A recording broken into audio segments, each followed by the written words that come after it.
Right now, on to the point. A mother and father arrested. Their 9-year-old child dead. What we know and how neighbors are reacting. It's been 6 months since the deadly Maui wildfires. We're at a critical juncture right now. A look at recovery efforts and how people from our area are helping. Plus, getting you prepared for the March 5th primary. Hear from candidates running from Sacramento City Council's District 2 seat, how they would run the district.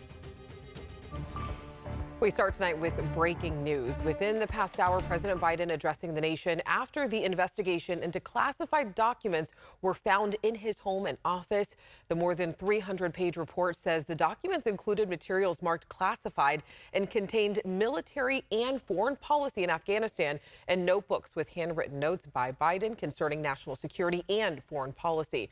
The special counsel report also questions the president's memory, saying Biden in an interview did not remember when he was vice president, forgetting when his term ended, then forgetting when the term began. The special counsel adding Biden did not remember when his son Beau died. And here's how the president reacted to those claims. How in the hell dare he raise that? Frankly, when I was asked the question, I thought to myself, it wasn't any of their damn business. The report also said some of the notebooks were used to write his 2017 memoir, allegedly acknowledging to his ghostwriter that some of the documents he relied on might be classified. The president denied those claims, and the special counsel concluded that, quote, no criminal charges were warranted in this matter. Of course, we will continue to follow the latest developments in this story, and you can stay up to date on our ABC 10 app. We also have new information tonight in the death of a 9-year-old boy just hours after his adopted mother was arrested for murder. His dad is now behind bars as well. ABC 10's Devin Truby is live in Roseville tonight, where the couple is set to be arraigned tomorrow. Kimberly Blackley remains in Placer County Jail, not eligible for bail, along with her husband, Corey Blackley. The 6 children remain in protective custody. A quiet Roseville neighborhood in shock after learning a mother and father are behind bars accused of killing their son. To know that something horrific was going on 6 doors down. Investigators say they were called to the house for medical aid on Friday night. The couple's 9-year-old son taken to UC Davis, where he died 3 days later. Police arrested Kimberly Blackley on Wednesday night, her husband Corey the next day. Police staying tight-lipped about their investigation, not revealing how the boy was killed or even what injuries he had. ABC 10 has learned the 9-year-old is one of 7 children in their family. 5 of them were adopted, 2 are biological. The lights were on at their tan 2-story home on New England Drive, but no one was home. Oh, I'm definitely in shock. For neighbor Britt Armstrong, this situation hits close to home as a parent to 2 boys. We adopted them, so it's kind of it's a little bit closer to home for us because of the similarities between our households. Armstrong, who is familiar with the adoption process, says agents from Placer County System of Care check in on adoptive families weekly during the process. I believe when they were going through the adoption process, we did see the children a lot. And it's once they were adopted that we started noticing that they were being secluded. Now, as the investigation unfolds, a neighborhood is left with many unanswered questions. Just knowing that something like that was going on in our neighborhood is kind of rough. We asked Roseville police if they've previously been on calls to the house. They said they have not. New tonight, the second suspect arrested after the July 2022 Moore's Riverboat restaurant fire has pleaded guilty. Raleigh Bird faces felony arson charges. He has already served 2 years in a state prison and will have to register as an arsonist. Now to an incredibly sad update after a Marine helicopter went missing in the mountains outside San Diego. The military released a statement today saying that all 5 crew members on board are confirmed dead. The crew had been flying at the tail end of its storm, a 3-day storm coming from Creech Air Force Base in Nevada. When it didn't arrive, it was reported overdue and the massive search began. This is a rugged area of the county. The access is up a truck trail, dirt road, and we had a lot of snow in that area. A debris field was discovered 7 hours after the Marines were reported missing, and the Department of Defense is still trying to assess what exactly caused this crash. And tonight, power has been restored at a Stockton high school that's been closed since January 29th. We spoke to one of the directors of the Lodi Unified School District, who says McNair High School will reopen for students and staff on Monday. And it comes after a transformer stopped working. Students have been learning remotely ever since, and PG&E says that they struggled to get around to fixing the issue at the school because of dealing with other problems caused by the storm. And today marks 6 months since the start of the devastating and deadly wildfires on Maui. They killed at least 100 people, displaced thousands of families, and caused billions of dollars in damage. Communities there, they are still struggling, and they still need our help in the form of donations and tourism. As Becca Habegger shows us, one community leader says that Maui is open for business. This was the scene 6 months ago as wind-fueled wildfires ripped across the Hawaiian island of Maui, including the historic district of Lahaina, once the capital of the Hawaiian Kingdom, as well as a national historic landmark. It's clearly one of the most complex, deep, and broad disasters that I think Hawaii has ever faced. Micah Kane is president and CEO of the Hawaii Community Foundation, one of the main nonprofits supporting recovery efforts in Maui County. We're at a critical juncture right now. The fires killed at least 100 people, displaced nearly 10,000 people, and destroyed nearly 4,000 properties.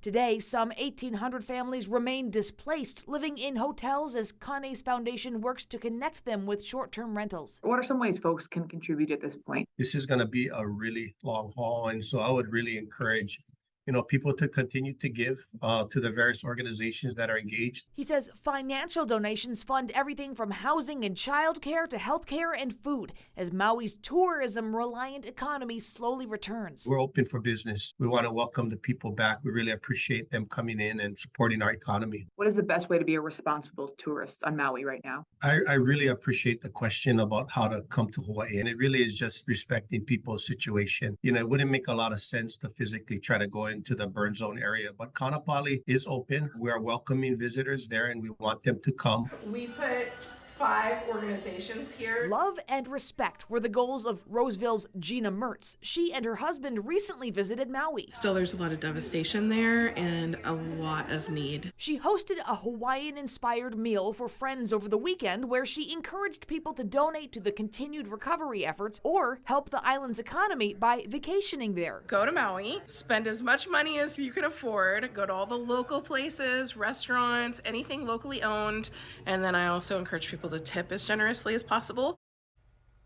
And if you would like to donate to Hawaii Community Foundation's Maui Strong Fund, we have put a link on our website. Just head to abc10.com/links. All right, coming up onto the point, hear from the candidates running for Sacramento City Council's District 2 seat. Their plan to run the district.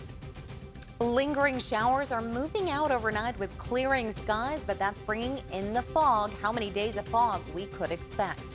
Plus, the Supreme Court taking up a high-stakes case. Is Trump ineligible to be on the ballot?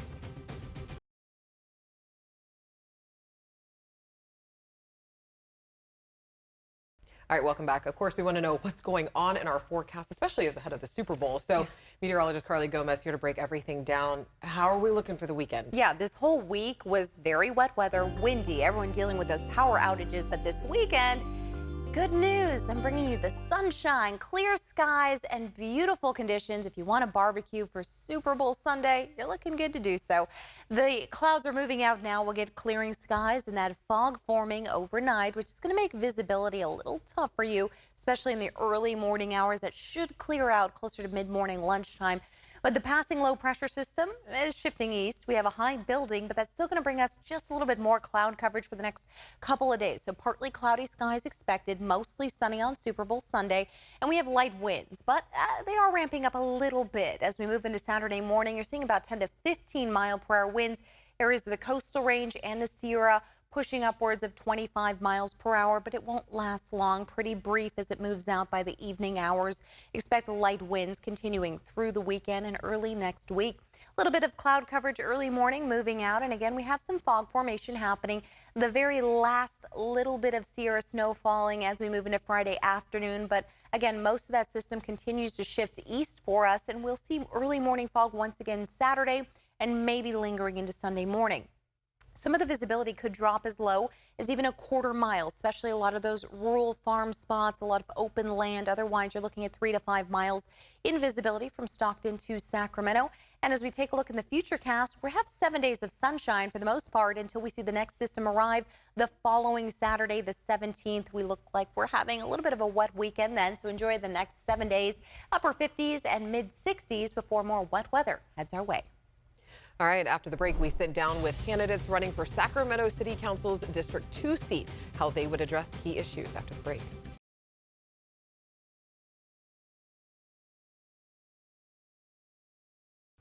Tonight in Your Voice, Your Vote, Sacramento's District 2 City Council seat is up for grabs, and the district has seen its fair share of controversy this past year with former council member Sean Laloe's federal indictment and resignation. And now 9 candidates are hoping to be the district's next council member. Our Jeannie Nguyen spoke to all of them, asking what is their vision for their district. Well, Alex, over the last couple weeks, I spoke with all 9 of the candidates, and they explained to me what they want to see changed in the city, and we talked about various things, including homelessness. Take a listen. Here's some of our conversation. Are you running for office for District 2? I mean, I have to get in there and help change some policies and make some regulations to make their lives a better place. And that's really what I want to do for everybody in District 2. Kim Davey is a retired vice principal at Grant Union High and has lived in this district for 4 decades. It's part of why she thinks she's qualified to represent District 2. I'm trustworthy. Like the jobs that I've done at Grant High School, like I've always done what's best for people and what's best for students. And so I'm a trustworthy person, and if you know me, you're going to get that. Daryl Collins is the CEO of Voices of Inspiration, a nonprofit aimed at providing resources and services to the youth, homeless, and elderly. We need some changes. We need someone who's really concerned about our community, and just really concerned and want to help our community. And I'm that person. He believes District 2 hasn't gotten the proper support from City Council for years, and he's hoping to change that. I'm here to serve the community. I need to engage the community to let me know what we need, what we want.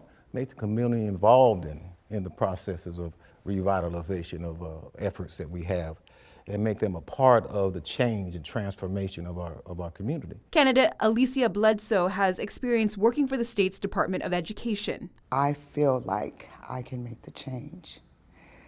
I've got background in several areas that can make that change. She says her family has lived in District 2 for more than 80 years and believes it's time to have someone in charge that will address the needs of the district. And there's been so many promises and they've never fulfilled them. So I feel like there needs to be somebody that you can trust, that has integrity, that cares about the community. Even though District 2 has struggled over the years, attempts are being made to revitalize the area. A big project City Council recently approved back in November is the revitalization of Iceland. A $1.35 million loan was approved to help cover the cost of the project. Stephen Walton, a realtor, community ambassador for the city and advisor for the Marysville and Del Paso Boulevard Action Plan, believes he is the man to get the job done. We've always been a gritty, fighting neighborhood, but I've never seen it in this condition.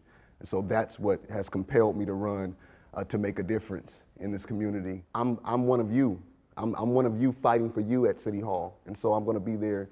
And I'm qualified because I've been doing the work currently. I just had to switch from doing the work to actually running a formal campaign, but I've been doing the work consistently. Ramona Landeros has been in the district for more than 40 years and is currently the founder of the Benito Juarez Association of North Sacramento. My family's there, my children, my grandchildren now, and I intend to stay there and continue to fight for our community. There's a lot of inequity in District 2, and so I want to be able to address those issues. She believes her community needs someone who will be dedicated and loyal, even through all of the challenges. I've been a champion for our community, for equity, for social rights, for justice for over 40 years. And I put in the work, I've done a lot of work, and I just want people to know that I truly do care about my community. Roger Dickinson is the policy director at CivicWell, a nonprofit aimed at helping to respond to the climate crisis. He has prior government experience elected as a county supervisor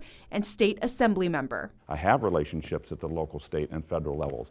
I know how to work with people to get things done in local and state government. I know where the money is, how to go get it, where we can make those kinds of investments with public funding that then can attract and leverage private funding. And wants to address people on the verge of homelessness. If we can help stabilize those people and prevent them from ending up on the street, that's a lot less expensive than helping people on the street. Penelope Larry is an asset manager for commercial properties and spends her time providing food for nearly 3,500 people a month through Potter's House Church. I've already been embedded in the community, helping the community with no political aspiration until now. Can you explain to me what you would do in order to try to fix the homelessness issue? Whatever the housing that happens in Sacramento, D2 unhoused people should get first priority. We've had an inordinate amount of unhoused people in this district for longer than I think would be necessary. And so when housing becomes available, look at D2 first. Originally from Florida, Mary Russell has lived in Sacramento for the past 5 years. She is a retired Navy reservist intelligence analyst. She has spent time on a Florida school board. I'm trustworthy and I have the intestinal fortitude to do what it takes in the face of adversity to do the right thing for our community.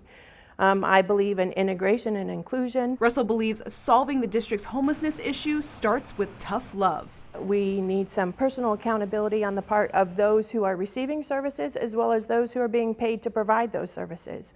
I think that we need real-time, transparent data reporting on what services are available so people can take advantage of them. Veronica Smith is a self-employed economic development consultant and has spent time working with the city's economic development department and the county's Office of Military Base Conversion and Economic Development. As the one that is doing the things on behalf of the community, working in partnership with others at the county level and the state level to get things done at the local level, I think that has to be understood. Smith believes the start to tackling the homelessness issue is education and leveraging relationships on a local and state level. It really begins to a large degree with addressing the mental health issues that we see in the community and being more accountable to enforcing the policies that we have at hand. Of course, there are a lot of issues that will be getting people out to vote this election. So if you would like to see the rest of these interviews from each candidate, head over to our website at abc10.com. Alex. All right, Jeannie, thank you. Ahead of this year's election, the Supreme Court is considering a historic challenge to former President Donald Trump's ability to seek the Republican nomination. And it's the first time the High Court has considered a presidential candidate's eligibility under the Insurrection Clause of the 14th Amendment. And the arguments center around whether Trump is permitted on the ballot in Colorado. Now, Colorado's primary is the same day as California's, March 5th, of course, so it's likely we'll see a decision in the next few weeks. That decision could have ramifications for other legal challenges, like with Maine, which also declared Trump ineligible from appearing on its ballot. All right, next on To The Point, as we honor Black History Month, our Verified team looks at who were the first paramedics in the U.S.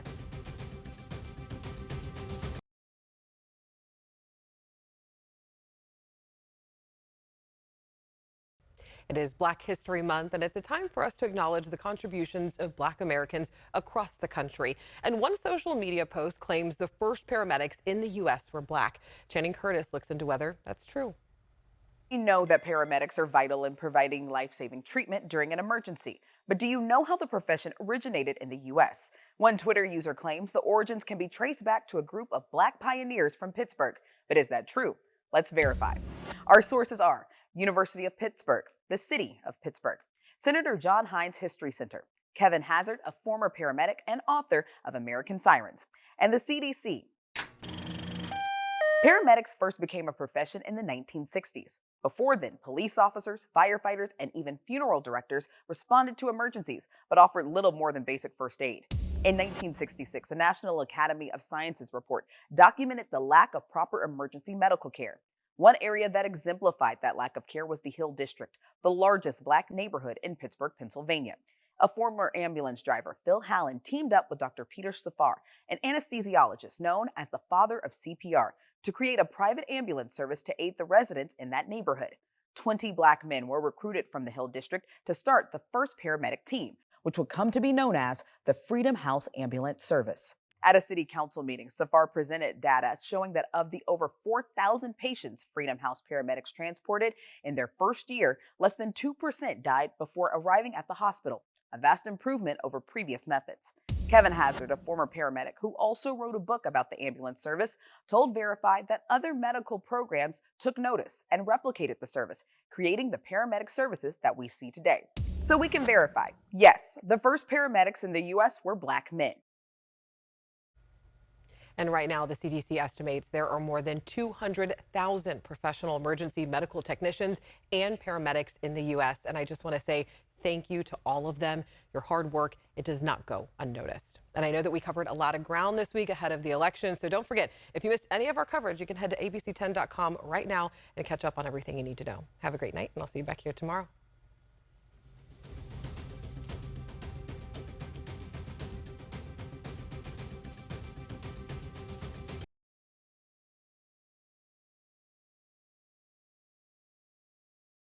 Hey, it's Alex. I just wanted to say thank you so much for watching. The To The Point team and I love hearing from you, and I hope that you'll stay in touch. And don't forget, you can always email me and the team at tothepoint@abc10.com, or you can even send us a text message at 916-321-3310.